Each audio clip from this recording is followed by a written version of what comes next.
Hey everyone, how are you all? कैसे हैं आप सब? आइए अब हम कंटिन्यू करते हैं मोनोपोली वाले वीडियो को। अब हम स्टार्ट करेंगे features of monopoly. Well, features of monopoly में पहला feature, as we discussed, one seller and large number of buyers. So under monopoly there should be a single producer of commodity. He may be alone or there may be a group of partnership or a joint stock estate, joint stock company और state, मतलब वो sole proprietor हो सकता है, partnership हो सकता है, joint stock company हो सकता है, लेकिन अगर सिंगल सेलर है तो वो मोनोपोली है. Thus there is only one firm under monopoly but the buyer of the product are large in number. इसमें बायर्स जो है वो काफ़ी लार्ज रहते हैं. Consequently, no buyer can influence the market price of the product. Since number of buyers are very large, so no single buyer can influence the market price. अब तो भाई सिंगल सेलर है, दुनिया भर के बायर हैं. अगर कोई बायर प्राइस को कम करने बोलेगा भी तो कोई ऑप्शन नहीं है कम करने का, बिकॉज भाई जब मेरे पास लाइन लगी हो और मैं अकेला सेलर हूँ, तो एक बायर अगर बोलेगा भी कि भाई कम करो, मैं उसको बोलूँगा भाई तुम एक काम करो, साइड हो जाओ, नेक्स्ट को आने दो. बिकॉज क्या है, मेरे पास बहुत सारे बायर उस केस में होते हैं. No single buyer can influence the market price. Restriction on entry of the new firm. अब देखो, मोनोपोली इसलिए बनता है क्योंकि दो तीन रीजंस है. पहला रीज़न ये कि आपने एक प्रोडक्ट बनाया, उसको आपने पेटेंट ले लिया उसका, और उसको कोई कॉपी नहीं कर सकता, आपको पेटेंट मिल गया. जैसे मैंने पिछले वीडियो में जेरोक्स कंपनी की बात की थी, फोटोकॉपी मशीन्स को लेके. तो अगर फोटोकॉपी मशीन जेरोक्स को फोटोकॉपी मशीन का पेटेंट मिल चुका है, तो और कोई नया फर्म उस पर एंट्री नहीं कर सकता है, चाहे कुछ भी हो जाए. जितने साल के लिए पेटेंट मिला है, जितने साल के लिए कॉपीराइट मिला है, उतने साल के लिए कोई उस मार्केट में, उस सेगमेंट में एंटर नहीं कर सकता है. अगर करता है तो वो ये इलीगल हो जाएगा, उस कंपनी पे केस हो जाएगा.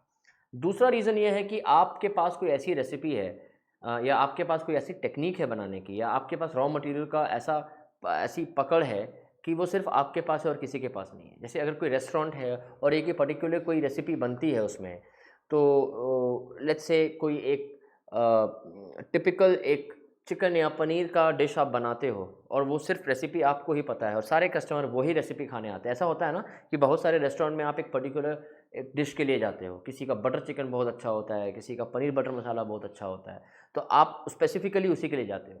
तो वो रेस्टोरेंट एक मोनोपोली क्रिएट कर लेता है मार्केट में, बिकॉज वो रेसिपी उसी के पास है और किसी के पास नहीं है. तो क्या होता है, under monopoly there are some restrictions on the entry of new firms into a monopoly industry. Generally there are patent rights granted to a monopoly firm, जो मैंने अभी जेरोक्स की बात की, और monopoly firm has exclusive control over a technique or over the raw material needed for the production. अगर कुछ ऐसा हो, अगर मैं जो रेसिपी की बात कर रहा था वो सिर्फ आपके पास है और किसी के पास है नहीं, तो मोनोपोली अपने आप क्रिएट होगा कि कॉपी करना चाहे भी तो नहीं कर पाएगा, क्योंकि वो एक स्पेशल रेसिपी है या कोई स्पेशल टेक्निक आपको किसी प्रोडक्ट को बनाने का आता हो. तो ठीक है, अब आते हैं, जैसे अगर बात करें ना, जैसे कैमरा में, फोटोग्राफी में, there is a brand called Fuji film. अब फूजी फिल्म के जो कलर्स होते हैं वो बहुत ही Fuji film is the one who actually developed all the colours, और वो कलर्स बाकी कंपनीज को बेचता है. जो कैमरा से फ़ोटो खींचती है, एक फ़ोटोज़ में कलर्स जो आते हैं, Fuji film has the best colour in the industry. और फूजी फिल्म अपने कैमरास को बहुत ही प्रीमियम प्राइस में बेचता है, because they have this monopoly. जिसको कलर्स अच्छे चाहिए फ़ोटोज़ में, है ना, एडिटिंग ज़्यादा नहीं करनी हो, सीधा कैमरा से निकाल के, क्योंकि जनरली कैमरा से निकाल के पिक्चर्स एडिट होती हैं, राइट. जब किसी को एडिटिंग नहीं करनी हो, सीधा फ़ोटो खींच के बाहर निकाल लो, तो वो फूजी फिल्म बेस्ट देता है. तो इसीलिए उसके पास वो मोनोपोली है. Next is price discrimination. ये बड़ा इंपॉर्टेंट है, this is very very important.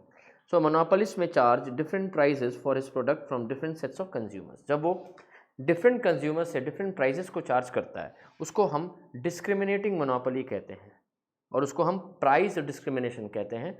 ठीक है, so this process is called price discrimination. और जो ये काम करता है, जो मोनोपोली फर्म इसको ये एक्सरसाइज करता है, उसको हम डिस्क्रिमिनेटिंग मोनोपोली कहते हैं.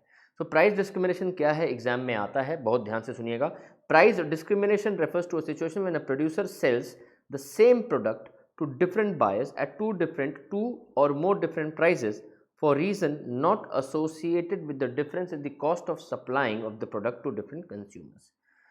अब ये ऐसा है कि जब एक प्रोड्यूसर डिफरेंट कस्टमर्स से डिफरेंट प्राइसेस ले, उसको हम प्राइस डिस्क्रिमिनेशन कहते हैं. और इसका रीज़न ये नहीं है कि इस कस्टमर को प्रोडक्ट को सप्लाई करने में हमारा कॉस्ट ज़्यादा लग रहा है इसलिए मैं इससे ज़्यादा ले रहा हूँ, इससे कम लग रहा है इसीलिए मैं इससे कम ले रहा हूँ. सबको सप्लाई करने का कॉस्ट सेम है, मैं इसीलिए डिफरेंट प्राइसेस चार्ज कर रहा हूँ, बिकॉज मैं मोनोपोली हूँ, मेरे पास वो पावर है, कंज्यूमर के पास कोई ऑप्शन नहीं है कहीं और जाने का, तो मैं ये पावर एक्सरसाइज कर सकता हूँ। तो ये बेसिकली आपके पास पावर है तो आप पावर को यूज़ कर रहे हो।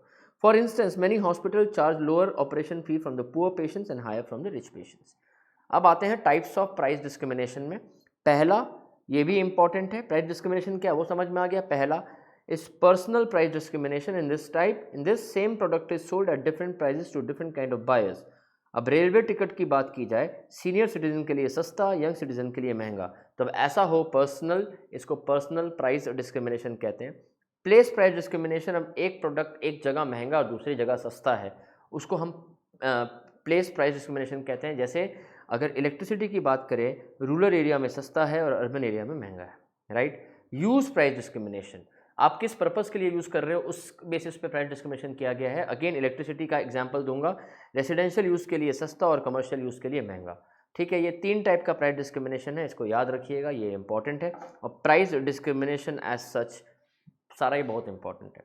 अब हम आते हैं, firm is a price maker.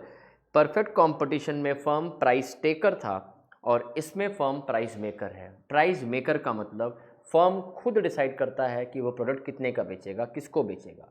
Firm यहाँ डिसाइड करता है प्राइसेस को, for a very simple reason कि firm is the only seller. Firm भी वही है, इंडस्ट्री भी वही है। There is no difference between firm and industry here. Industry होता है ग्रुप ऑफ फर्म्स, राइट। जब बहुत सारे फर्म्स मिल जाएं उसको हम इंडस्ट्री कहते हैं। लेकिन मोनोपोली में एक ही बंदा है, जो एक ही कंपनी है जो बना के बेच रहा है, तो फर्म भी वही, इंडस्ट्री भी वही। तो भाई उसको खुद डिसाइड करना है कितने में बेचना है। तो monopoly firm has full control over the supply of its product. Full control, बेचना है कि नहीं बेचना है। The firm has full control over the supply because there is no competition, ठीक है। And there are barriers to entry of the new firm in the monopoly market. अभी मैंने बैरियर की बात की, या तो आप पेटेंट ले लेते हो या आपके पास स्पेशल टेक्निक है, वो बैरियर ही हो गया ना, उसके चलते कोई आ नहीं पा रहा है। Therefore it can influence the market price by varying its supply. अब मार्केट प्राइस को कैसे वो कंट्रोल कर सकता है? सप्लाई वेरी करके, सप्लाई चेंज करके। जब उसे लगता है कि मार्केट प्राइस को बढ़ाना है, ठीक है, वो ऑटोमेटिकली खुद ही सप्लाई मार्केट में कम कर देता है। जब खुद मार्केट में सप्लाई कम कर देता है तो मार्केट में शॉर्टेज होता है। शॉर्टेज होने के बाद कंज्यूमर्स अपने आप ही ज़्यादा प्राइस देने को रेडी हो जाए। आप एक इंस्टेंस को समझो कि अगर आपको एक पर्टिकुलर प्रोडक्ट चाहिए, सपोज करो कि आप एक पर्टिकुलर टाइप का आप पेन खरीदना चाहते हो। जैसे मैं बताऊं, शॉर्टेज था कोविड के टाइम पे राइटिंग पैड का। हम लोग ने ऑनलाइन क्लासेस लेनी चालू की, तो ऑनलाइन क्लासेस के टाइम में वी नीडेड राइटिंग पैड। तो सबके पास तो राइटिंग पैड नहीं था, किसी ने सोचा ही नहीं था। ऐसा अनप्रेसिडेंटेड सिचुएशन थी वो, किसी ने भी नहीं सोचा था कि कोविड कुछ आएगा जिसमें क्लासेस ऑनलाइन लेनी होगी। तो उस समय क्या हुआ कि पैड्स बिकने, राइटिंग पैड बिकने चालू हुए।